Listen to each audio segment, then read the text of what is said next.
This is the text-to-speech podfic reading of Sirius and His Very Good Friend, by Fruity Individual.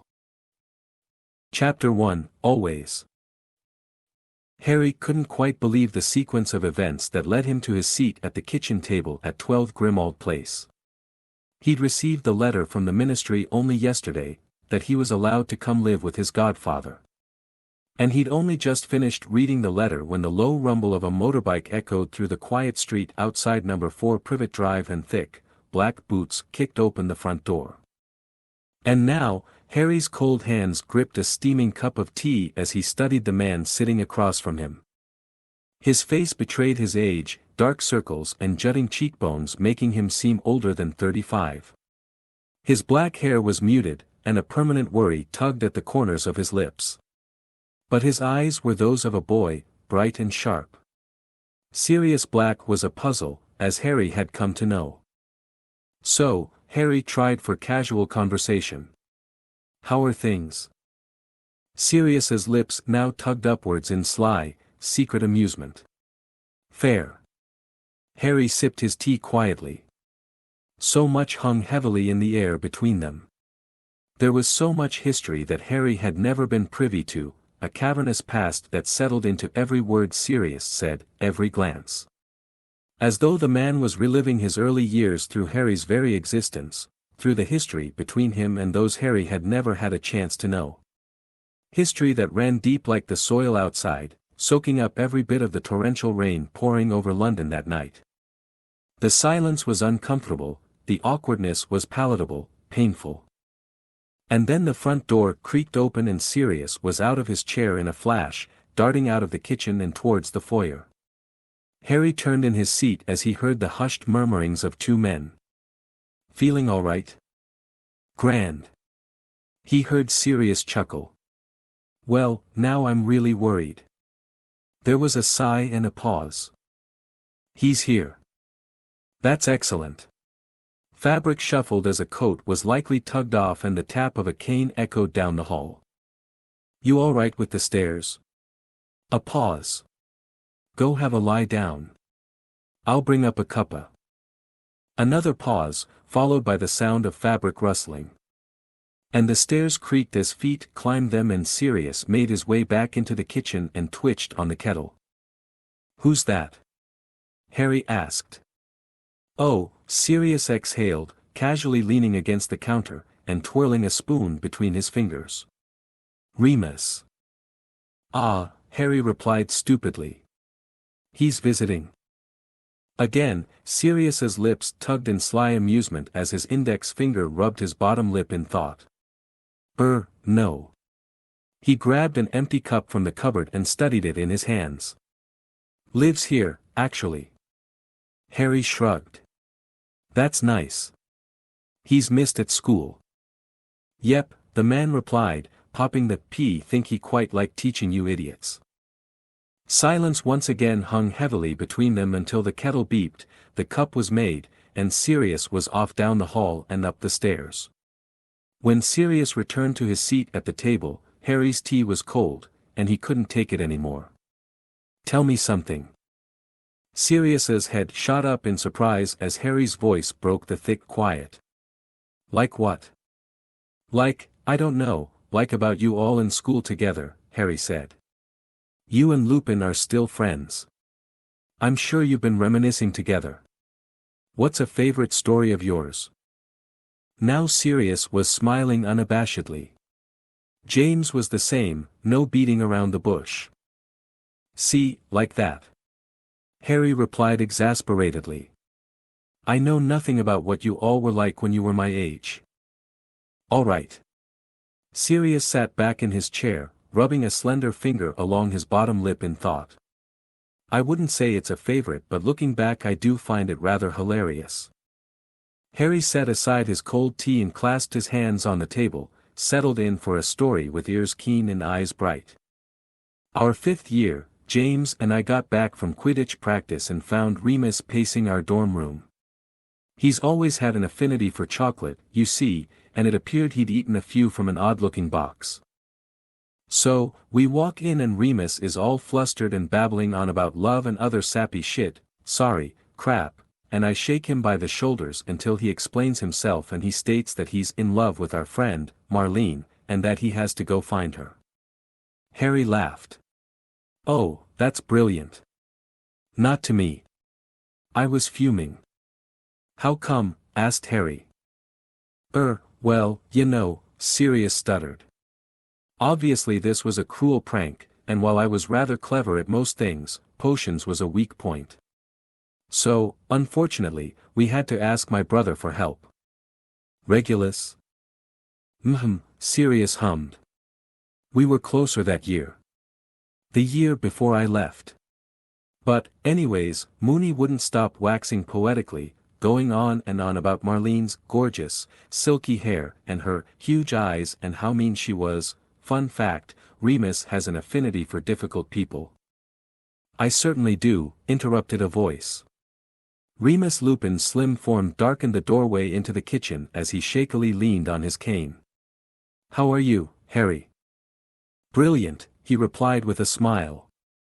Remus was a bit pale and a few new scars lined his face, but his eyes were warm and kind as he patted Harry's arm and glanced up at his very good friend. Sirius darted up from his seat, but Remus waved a hand. Settle down, Sirius, he said with a soft smile.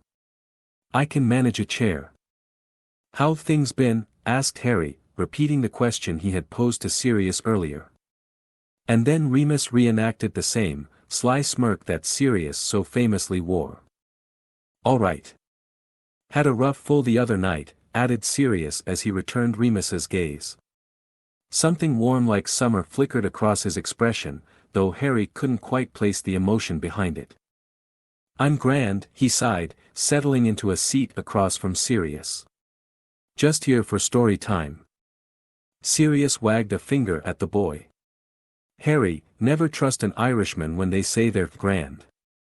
He broke out into a sneaky grin. They're either having the best day of their life, or they're at death's door. Remus chuckled as he crossed his arms. So, what are we reminiscing about today? He's telling me about the time you were pranked with a love potion, said Harry. Ah, Remus said with a subtle, knowing smirk. Likely one of the worst days of Sirius's life. Harry quirked a brow, expecting an explanation. He'd never get one, as Sirius coughed awkwardly before launching back into the story. So, we dragged Mooney's love-stricken arse, behind, down to the Slytherin dungeons and Reg was only too eager to help out. Cranky bastard, chuckled Remus. The crankiest, Sirius laughed softly. But he whipped up a tonic in no time and Remus was right as rain. Well, no, actually he was rather blue after he'd regained his sanity. Moons, remember how you clung to me, like a swooning damsel? Harry laughed wholeheartedly at that imagery. The stoic Remus Lupin. With his arms thrown over his mate. Hilarious. I most certainly do not, Remus replied, adjusting his jumper, and refusing to meet anyone's eyes. But I remember you kept a close watch from then on whenever Marlene and I even glanced at each other. Sirius coughed awkwardly, shifting in his chair. Yes, well, had to be sure Reg hadn't fucked up, messed up, the potion.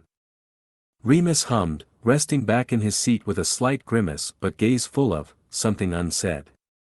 Something heavy, weighted like the silence had been between Harry and his godfather, layered with rich past and unnavigable future. A deep, cavernous history settling into every word they shared, every glance and smirk. Feeling all right? Asked Sirius, his tone trying for casual but failing as Remus shifted uncomfortably in his seat once more.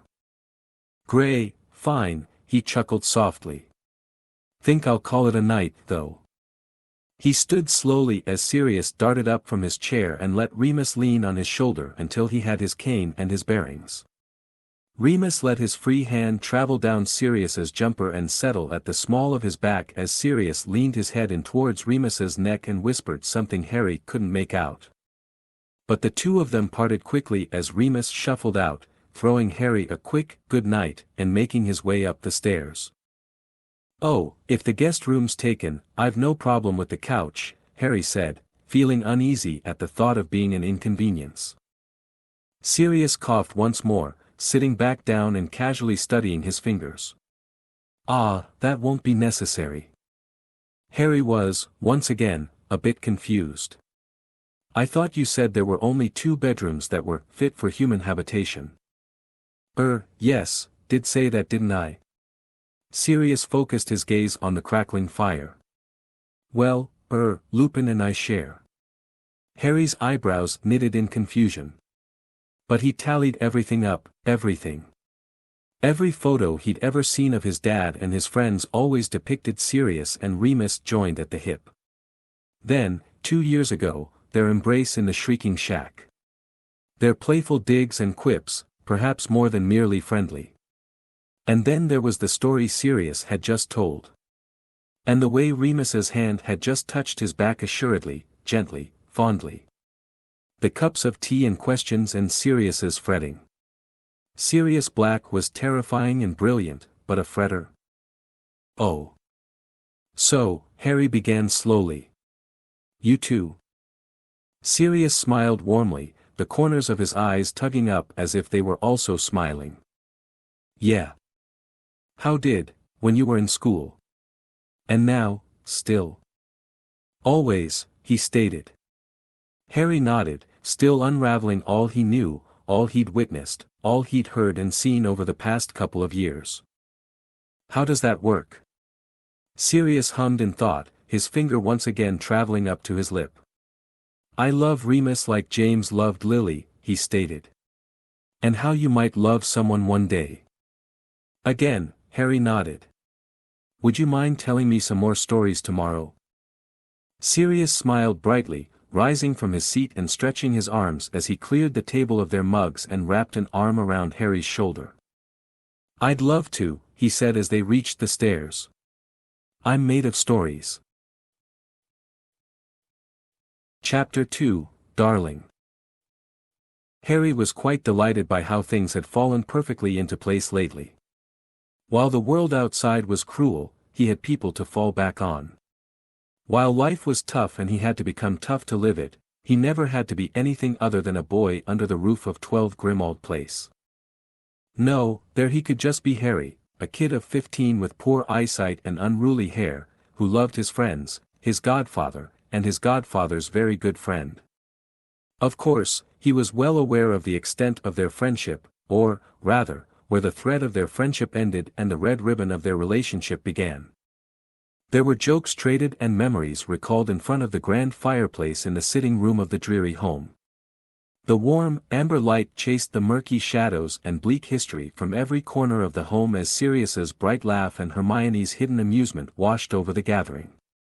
Harry and Ron were stretched out on the carpet as Hermione relaxed in an armchair, hugging a pillow and using it to hide her smile. Remus was stretched out on the settee, his legs swung over Sirius's lap as Sirius rubbed his hands along his shins. Every once in a while, he'd poke a finger through a hole in Remus's worn socks, which would grant him a playful kick as Remus cocked a brow and swatted his shoulder. Harry and his friends had arrived earlier that afternoon and were waiting on Ron's family to join them tomorrow. And he was delighted by the idea of all his favorite people under the same roof.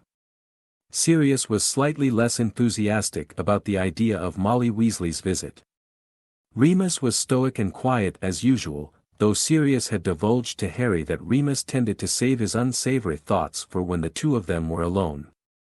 Since the summer, when Harry had come to live with Sirius and his very good friend, everything had become clear to him. Sirius loved Remus the way his dad had loved his mum, how Mrs. Weasley loved Mr. Weasley, and how Harry might one day love someone.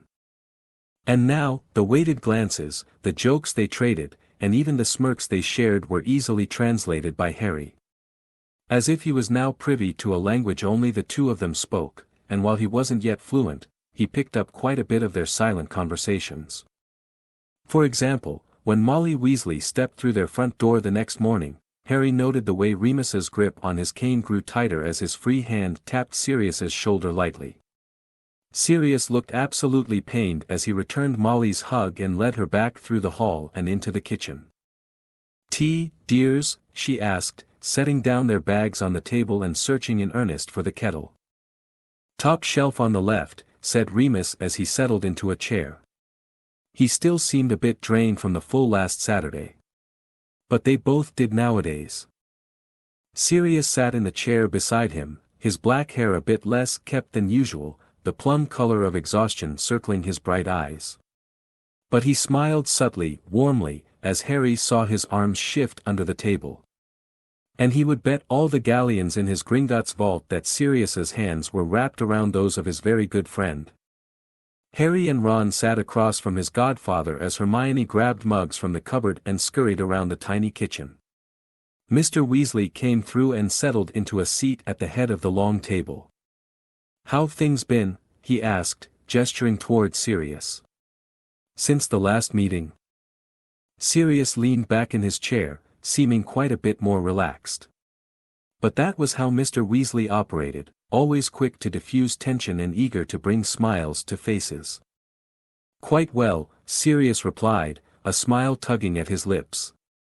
"And it's great to have Harry here, we've missed him pestering us with questions and his zero know-how." Harry laughed but noticed Remus grimace and shift uncomfortably in his seat at that word. We have. "Well, you can't expect him to be an expert," added Molly as she laid mugs of tea in front of them and Hermione took a seat. "He was raised by Muggles after all." And then all traces of Sirius's smile faded and shadows haunted the sharp features of his face, sweeping below his jutting cheekbones and dark brows. "It was a joke, Malls," Mr. Weasley supplied. Harry eyed Mrs. Weasley carefully. She was never anything but kind and generous to him. This passive tension was new, and Harry wondered how long it had existed between the four adults. And he didn't like it. So, he did what he always did. "Sirius," he asked, shaking the man from his glare. "Would you two tell us a story?" He asked Sirius and his very good friend to remember. To remember better times, good people, hilarious jokes, and fond memories. "Of course," he replied, sitting up a bit and wrapping his hands around his steaming cup. Not sure where to start." Remus gently nudged his side with an elbow. "Or rather, when?" "First year," offered Hermione, her smile kind and dark eyes bright.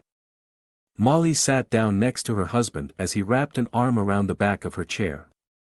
They were all settled in for a story, and Sirius was happy to oblige, and secretly grateful to Harry for diffusing the tension. "It was just after the first full at Hogwarts," he began. "Remus wasn't in class and Lily told me he was in bed ill.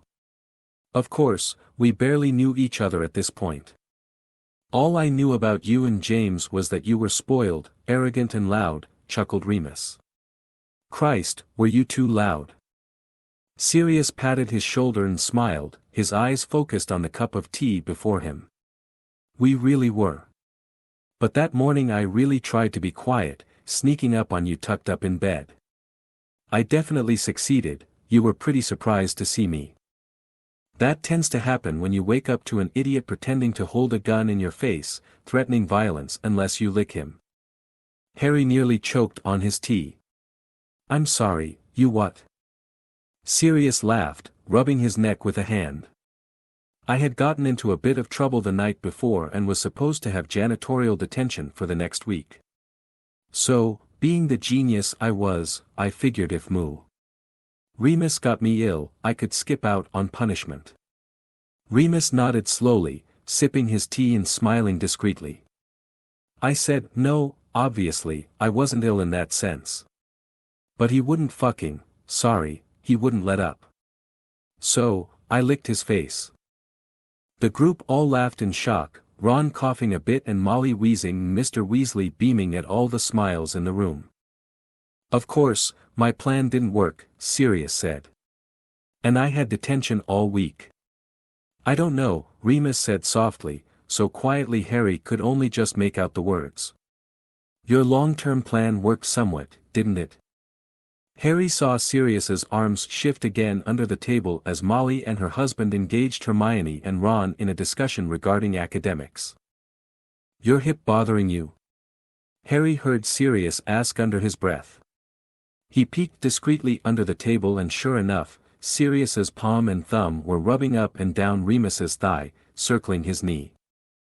Remus shook his head and sipped his tea casually as if they weren't even having a conversation. Legs fallen asleep though, he chuckled. Molly rose from the table and straightened out her jumper. Well, we'll bring our things upstairs and then I think we can get started on supper.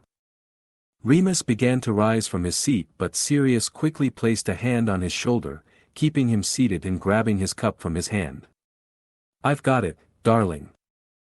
And then the room went quiet as everyone froze in place. Harry swallowed awkwardly as he shifted in his seat. And then Molly Weasley walked around the table to Sirius, placing her hand over his and unwrapping the mug from his firm grip. She smiled softly, her eyes turning upwards as her free hand cupped his cheek. It then moved down to settle on Remus's shoulder. The two men stared at her, jaws slacked and eyes wide with uncertainty. I'll clean up, she said, taking their cups and heading towards the sink. Mr. Weasley smiled as he came up behind her and hugged her from behind, nestling his chin atop her shoulder. And Harry glanced at his godfather and his godfather's very good friend, both still frozen in shock. Harry tapped Sirius's shoulder, uncertain of what to do. Hermione was beaming, staring at the two of them while Ron scratched his head, seeming entirely confused as to what just happened. Let's head up, said Remus, rising from his chair as Sirius snapped out of his stupor and let Remus lean on his shoulder and he got his bearings. And Harry watched the two of them shuffle down the hall towards the stairs as he heard Remus mutter something along the lines of, "Darling? Really?" Chapter 3, Shadows and Gardens. Remus Lupin would quite like to be okay. He'd even settle for all right. Fine would also be adequate. But he was not fine, all right, or even okay. 10 years later and he still felt it was all a facade. It had to be. Because Harry had survived the Second War and done the unimaginable and gotten married and had a kid now. But most importantly, Remus Lupin had to be okay, all right and fine because his step-godson was sitting across from him at the kitchen table in the worst home in London on the 10th anniversary. Bleak, cold, one could even call the house grim. 12 Grimmauld Place had been left to Remus, for God knows what reason. Remus didn't live there anymore, having moved into his dead mother's vacant home in County Mayo. But he came back to England every year in early spring, to air out the house, to catch up with old friends, and to sit and converse with Harry. To catch up on everything Remus had missed, on everything new and exciting and cheerful in Harry's life.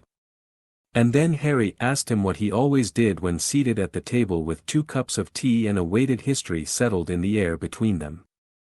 History that ran as deep as the soil outside, cavernous as it settled onto every word they spoke. A rich, longed-for past and an unnavigable future. Would you tell me a story? Remus crossed his arms and leaned back in his chair, a smirk forming despite it all. I'm sure you've heard them all by now. Harry chuckled and gripped his mug. He was an adult now. A proper one, with a 5 o'clock shadow, a 9 to 5, and a gold wedding band on his finger. Remus swallowed back the bitter, metallic taste of jealousy, jealousy for all Harry had to look forward to, the family, the children, the home. The smiles and stories and new memories they'd create together. But it was a happy sort of envy. Even if he'd never have anything of the sort, he'd wish it all for Harry. Of course he would. Harry was family. His only family, now. Tell me about him, Harry said softly, pulling the veil back and letting the bright light of rich past chase away the mournful shadows of 12 Grimmauld Place.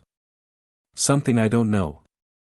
Remus lifted his finger and traced his bottom lip, staring into space. His finger traced the new scar cutting through his lip.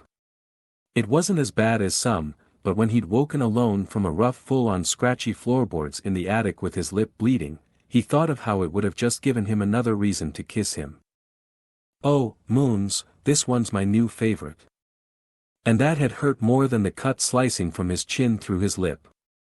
More than his hip on rainy days. More than the thought of no new memories.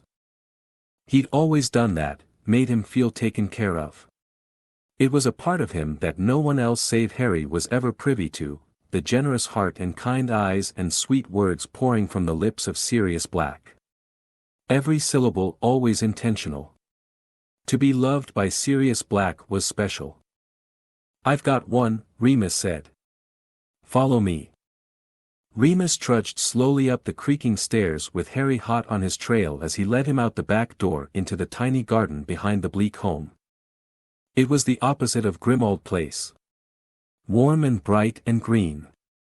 Boxed vegetable beds lined the tall fences, with thick rose bushes along the sides and a bit of green grass trimmed neatly. A single Japanese maple stood to the side, a wooden bench laying beneath. "I didn't even know this was here," said Harry softly. "Has it always been?" Remus nodded, heading towards the bench and easing himself down. "I told him, I always wanted this to be the one spot of this terrible place untouched by magic." Harry nodded and sat down beside him. "That's nice. I'd come out here a lot, especially when things got hellish," interjected Harry. "Yes, yes." Harry looked up into the low weaving branches and scarlet and amber leaves. "I like it out here. Feels nice." Remus nodded, crossing his arms, his finger coming back up to his lip. "He used to taunt me, always charming my thumb green." Harry laughed softly, shaking his head and sitting back. "Sounds like him." "And then after?" Harry nodded. "After? I was packing up the house, closing the shutters and itching to just fucking burn the whole place down, if I'm being honest. And I came out here and took out my wand and tried to torch it all, the bench, the beds, this tree. But nothing would catch. I tried smashing it all, cutting down the tree. Nothing I did would make a dent." Harry scooted forwards on the bench. "Why not?" Remus smiled fondly. "Because he'd cast a charm on it. Nothing can hurt it." Harry inhaled sharply, following it with a cough as if it had been the wind. "Remus." Remus patted Harry's shoulder, nodded and forced his heart to stay light. "He's still looking after things, 10 years later." Harry patted Remus's shoulder in reply, gazing out at the warm, invisible magic surrounding the tiny garden. "That also sounds like him." Finite. Thanks for listening to this text-to-speech podfic composed by BurningAurora.